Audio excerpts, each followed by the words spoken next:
So today we've got two shorter presentations on Exmoor finds. Firstly, John Allen on medieval tiles from barlynch, followed by Amal Kreischer on finds from Exmoor in the care of Somerset Museum Service. We'll start with barlynch, and it gives me great pleasure to welcome John Allen, who is an archaeologist and a finds specialist and a former curator of antiquities at the Royal Albert Memorial Museum in Exeter. He recently studied a collection of tiles from barlynch for the National Park as part of the Monuments Protection Scheme project with funding from Historic England. And I have to say the results were very illuminating to me. So without further ado, I'll pass you over to John Allen to talk on the medieval tiles from barlynch. Over to you, John. Thank you, Shirley. I'm sure many people in the audience will know of barlynch, or perhaps have visited the site, which was a small house of Augustinian canons. That is, it was a small monastery of monks on the edge of the banks of the River Exe, just above Dulverton, and within the National Park. And the work which I'll describe to you arose because in conversation between Shirley and the owner of part of the site, Michael Croxford, it emerged that there was a nice panel of medieval tiles which had been gathered together more than a generation ago and which no one had ever previously studied. Now, medieval tiles are a characteristic sort of feature of high quality sites. The tiled floors weren't the sort of thing that people had in their everyday homes in the Middle Ages, and they tend to be found in places where there were monasteries, or rich parish churches sometimes had them, or royal sites, or sites of the nobility. So they're always a very special thing, and it's surprising what you can learn from them because they were made in stamps. And stamped objects are things which you can trace in a way that everyday objects often can't be traced, because you can make matches between different sites. So here's the panel which Michael showed to Shirley. It's, I suppose, in old money, it's a bit more than 2 feet high. And you can see it's composed of all sorts of different fragments of designs. And our effort was to try and track down all these different designs, see what they actually consisted of. Now, before I actually describe them, can we have the next one, Shirley? And just lovely, just to show you the sort of thing. In the Middle Ages, the creation of tiled floors in these two coloured tiles was something that started at a high social level. And just to give you a feel for it, here is one of the series of beautiful panels associated with Westminster Abbey. And you see they are really beautiful objects, and they must have been very costly. And from this high royal level, and from great places like Westminster or the royal foundations with royal connections like Chertsey and so on in the London area, the practice of making these tiles in two colours spread through southern England. Just to show you the sort of thing, you can see these are luxury objects. Now, as with other sorts of luxury objects, other people imitated these very high quality things, and gradually they were spread through a much wider range of society in the course of the 13th century. And the places where they flourished, where people could afford to have these things, were noble households, but especially church sites. And so these two colour pavements became a characteristic of lots of monastic sites. Now, the way they're made is they're made of red earthenware, into which, when the clay was soft before it was fired, you would press a design. And when the clay was dry, you'd then fill in the design with a white slip, and then you put a glaze over it, and in that way you could achieve a very characteristic, very handsome effect. and you could replicate it because you'd need to make up a wood block which had the design in it, and having made one, of course, you could make thousands of them. So our tracing of these tiles relies quite heavily on tracking down the individual designs, which are often represented by fragments. Now, next, please, Shirley, if I run through these next ones. Well, when we turn to the southwest of England, we have one wonderful example, very important nationally, of how handsome these pavements would look, and it may be familiar to many or perhaps all of you, which is the refectory of Cleve Abbey. There's the standing building. Just in the bottom left of the view there, you'll see a tent which is over the preceding refectory of Cleve Abbey, which has been entirely demolished, except that they left in position its handsome floor. Next, please. And you'll see that it consists of lovely late 13th century tiles with armorials, which, as we'll hear, relate to a famous figure in the history of 13th century England named Richard of Cornwall. There's one illustration. Next, I think I put a second one in just to show you the sort of thing. Here are Royal Arms of England and the coat of arms of Richard of Cornwall interspersed in part of the floor at Cleve. As I say, we'll touch on that later on. Now, next please. If we return to the story of how tiles spread from this royal level up in London, in the south of England, a major industry developed, centred first on the area of Winchester and Salisbury. And here are the sorts of things they produced. Tiles which sometimes had beasts on them, griffins, you can see here, large numbers of griffins, or they had foliage designs. You can see fleurs de lis here. Next slide, please. So from this area, tiles spread around the southwest, not to Devon initially, but to Somerset. And these sorts of tile are called Wessex tiles. Here are the two most common classes, as I mentioned, a lion on the left, as you can see, and floral decoration on the right. And while we're looking at it, have a look at the shape of the leaves, little trefoil leaves with roundy ends. That's a very characteristic sort of 13th century style. We'll see that at Barlynch in a minute. Next, please. Now, in the case of Somerset, we're very fortunate that not only do a large number of sites preserve evidence of tiles, but we've had Barbara Lowe's summary publication, very nice publication produced by the Somerset Archaeological and Natural History Society, showing the entire collections which were known when Barbara published a few years ago now, from all the different sites, showing all the different designs and the places they're known. So that's a great resource with which to work when a new collection comes forward, as has been the case at Barlynch. Next, please. Now, just to show you some famous examples of this style, the sort of Wessex style of the middle of the 13th century or going into the late 13th century, Muchelney is a great place to look. These pavements were formerly in the abbey at Muchelney, and they were transferred into the parish church there.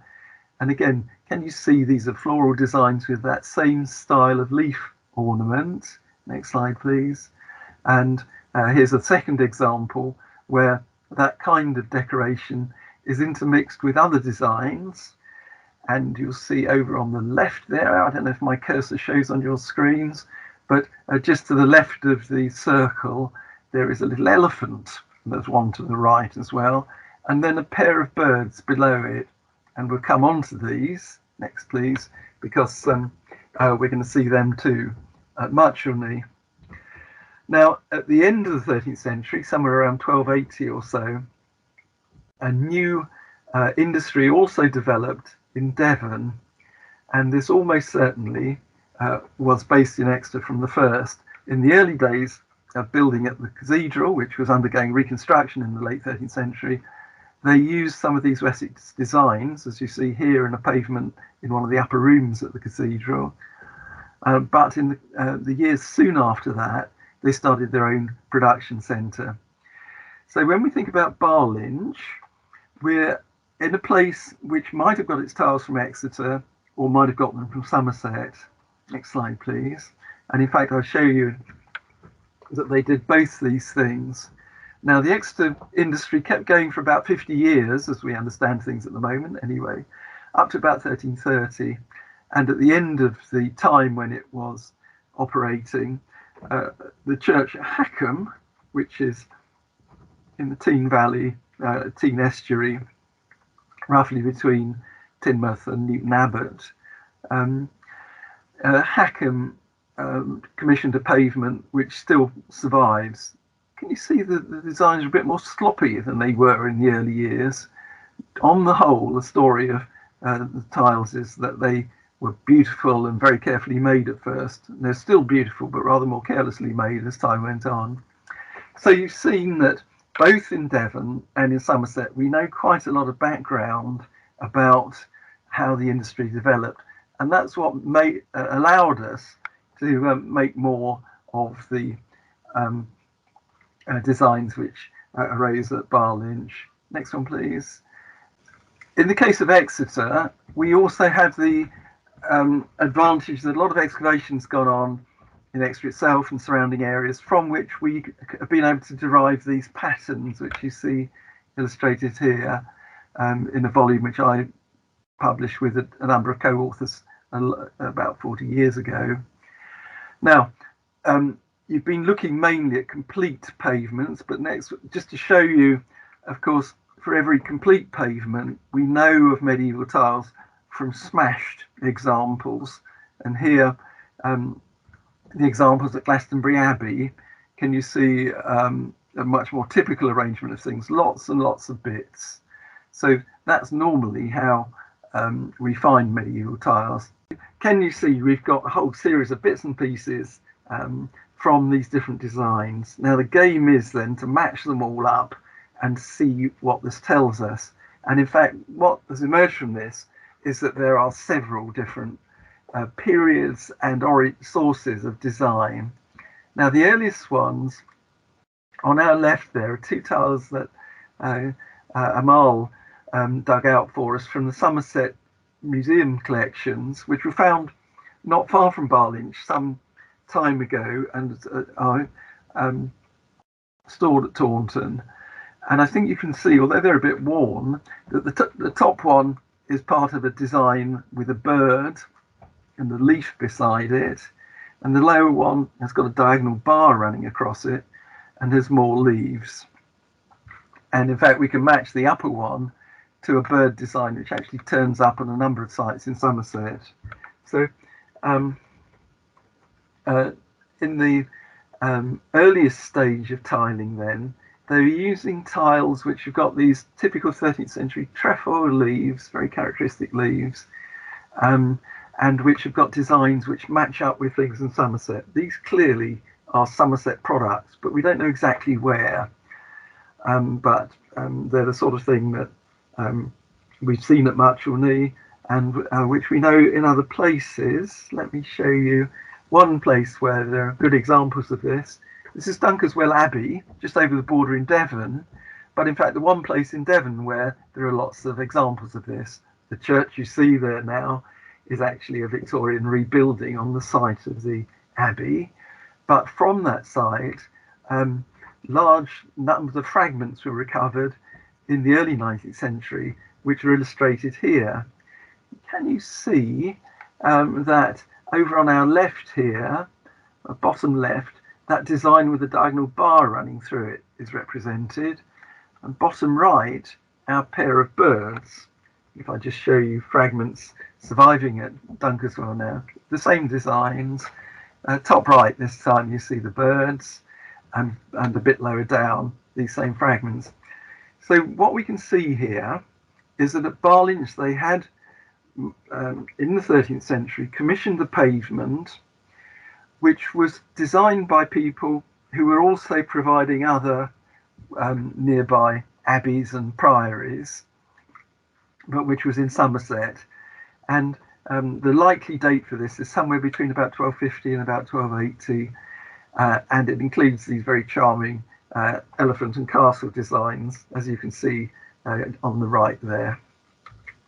Now, a second series of tiles is represented by the fragments you see in this illustration, which are going to be of slightly later date because these commemorate the marriage of the son of Richard of Cornwall, who was called Edmund. He married into the Clare family, and the Clare family have distinctive coat of arms with 3 chevrons, and that's almost certainly what's represented by the one over which I've drawn, bottom left. And Richard of Cornwall, his father, had been King of the Romans. He had this extraordinary international title, and the King of the Romans symbol was a 2-headed eagle, which you see here. So the Cleve Abbey pavement represents the marriage of his son Edmund into the Clare family, and these barlynch tiles are another instance of this same series of heraldic depictions. And the Earls of Cornwall were very influential in the West Country. They played an active part in politics and so on. And when we see this kind of heraldry, it may sometimes at least be because they actually sponsored or supported a particular monastic house. Now, we've seen this kind of thing before, and apart from the examples at Cleve, there's a famous, quite well-known example at Newnham Abbey, which is just outside Axminster, found some years ago and published in our Devon Proceedings. So if you look on the right there, you see in the intact fragment from Newnham chevrons, and if you then turn your attention to the left, you see the same sort of tiles in your fragments at Barlynch, and we've already seen, in addition to that, the coat of arms of the rebus of the King of the Romans. Now, there is an extra link here, and this is very apparent in these next fragments. The 2 on the left are Barlynch fragments photographed last spring, and on the right I've slotted them into a couple of illustrations. You can appreciate they don't always fit perfectly because with the clay drying the designs get stretched a bit, but those pretty clearly are matches to 2 Exeter designs, one a monster with 2 legs, possibly a griffin, and the second one a different way of presenting the pair of birds. Now, not only can we match those locally in Exeter amongst other tile pavements, we've had rather an exciting discovery recently, which is that the local archaeological unit, AC Archaeology, did a tiny piece of work in St Thomas. Now, St Thomas is the medieval suburb on the opposite bank of the Exe from Exeter itself, just to show you. There's the Tudor depiction of Exeter. It's right down at the bottom of the view on the lowest part of the land. And over there, fragments such as the one which you can see top left here with these little bits of waste material stuck to the tile have been found, and they are clearly wasters. So tiles of the Exeter sort were certainly made on that side. Now, we've got more links to Exeter shown here. The fragment top right from Barlynch I've slotted into another Exeter design, which is of a bishop.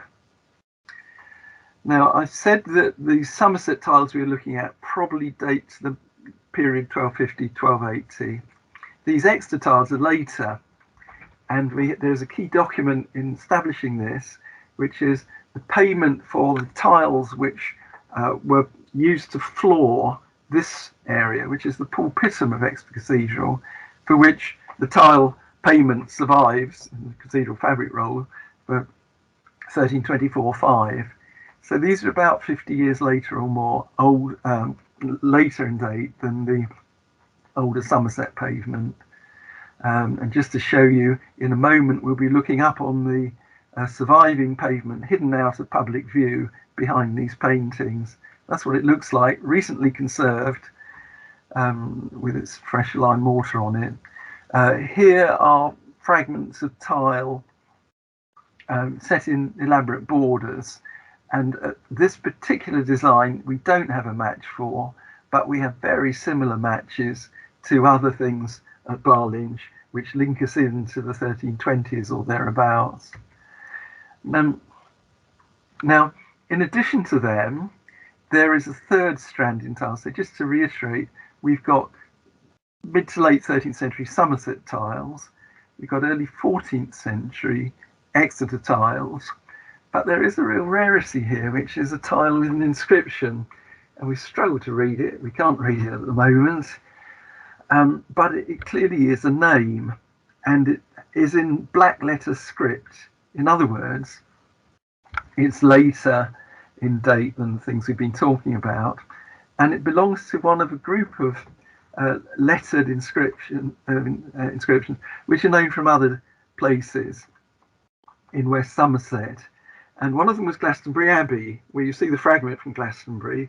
It may look rather different, but basically it's the same way of doing things. You've got a white slip background, and you then remove the slip to create the letters. And this is a very odd technique, in fact, and it's very likely these are linked. In the case of Glastonbury, we've just had some high-powered science done as part of the publication of Glastonbury Abbey. We've had inductively coupled plasma analysis. That is, the tiles have been zapped and reduced to a chemical signature, and the Glastonbury Abbey tiles match up quite well with finds from Nether Stowey, where there were kiln sites. So this is quite likely to come from Nether Stowey.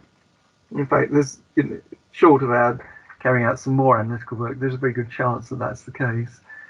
So in addition to the armorial tiles, there is this late strand in the story of Somerset tiles. Now, what this amounts to is there are at least 4 different types of pavement represented in the Barlynch evidence. 3 of them are probably from Somerset. 1 is definitely from Devon. Or 2 are definitely from Somerset. 1 is probably Somerset. And this seems interesting because the way Barlynch has been perceived has been that it's a pretty remote place, and you wouldn't really expect them to be up to date and getting all the latest stuff. But here they were getting at least 1 or 2 pavements at the time when pavements were still pretty uncommon in the West Country, and actually they had them at about the time, or even earlier than the time, when the earliest Devon pavements were commissioned. So that's very interesting. They were up to date in the 13th century. In the 14th century, when Exeter was a busy production site, they're getting material from Exeter. And then later on, they're getting this new style of tile from probably from Nether Stowey. So in total, our picture is that there's more going on than you might expect. They were more connected to the outside world in their in this particular sort of architectural furnishing than you might expect. And this fits in with something else.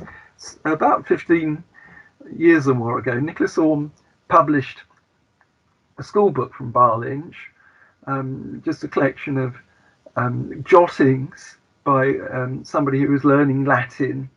And when Nicholas studied it, he said, the person who's studying this actually is being taught the sort of thing they would have got if they'd gone to school not in Barlynch, but say in Bristol or Exeter, quite up to date and quite well informed. And one of the entries in Nicholas's book says, I've just got back from London and I've got to do this and that. Well, it's pretty amazing. That was quite a junior person at Barlynch at the end of the life of the monastery in the early Tudor period, who was actually travelling to and fro from London, just made a jotting, didn't seem to regard this as anything especially remarkable.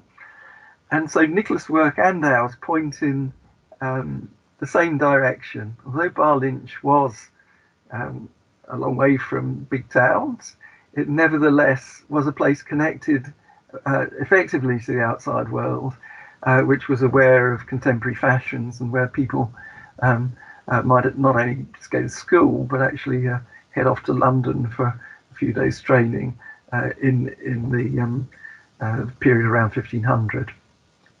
Thank you.